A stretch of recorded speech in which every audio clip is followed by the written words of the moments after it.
মাথার উপর বাড়তি মার্কিন শুল্কের চাপ, খবরের শিরোনামে নেই স্বস্তি। ১ আগস্ট থেকে যুক্তরাষ্ট্রে ভারতের সব রপ্তানি পণ্যে কার্যকর হচ্ছে ২৫% শুল্ক।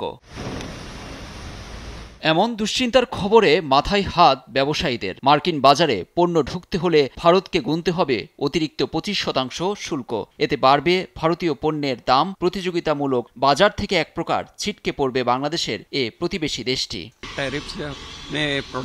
শুল্ক আরোপ হলেও যুক্তরাষ্ট্রে ভারতীয় পণ্যের কয়েক গুণ দাম বেড়ে যাবে। তখন তারা আমাদের পণ্য কেনার আগ্রহ হারিয়ে ফেলবে, হুমকিতে পড়বে বাণিজ্য। এ নিয়ে আমাদের এখনই প্রতিবাদ করা উচিত। মোদী সরকার মার্কিন কর্মকর্তাদের সঙ্গে দর কষাকষি করলেও সমাধান আসেনি, নয়তো আমাদের ব্যবসায় মারাত্মক প্রভাব পড়বে।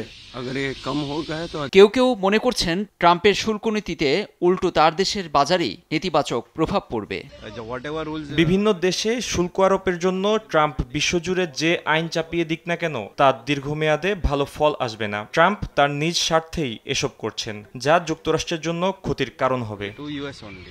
ভারতের কেন্দ্রীয় সরকার নিজেদের কৃষক, উদ্যোক্তা এবং ক্ষুদ্র, ছোট ও মাঝারি শিল্প খাতের কল্যাণ ও উন্নয়নে সর্বোচ্চ গুরুত্ব দেয়। জাতীয় স্বার্থ রক্ষায় প্রয়োজনীয় সব ধরনের পদক্ষেপ নেয়ার কথা বলেছে মোদী প্রশাসন। লুৎফর কবির, নিউজ ডেস্ক, দেশ টিভি।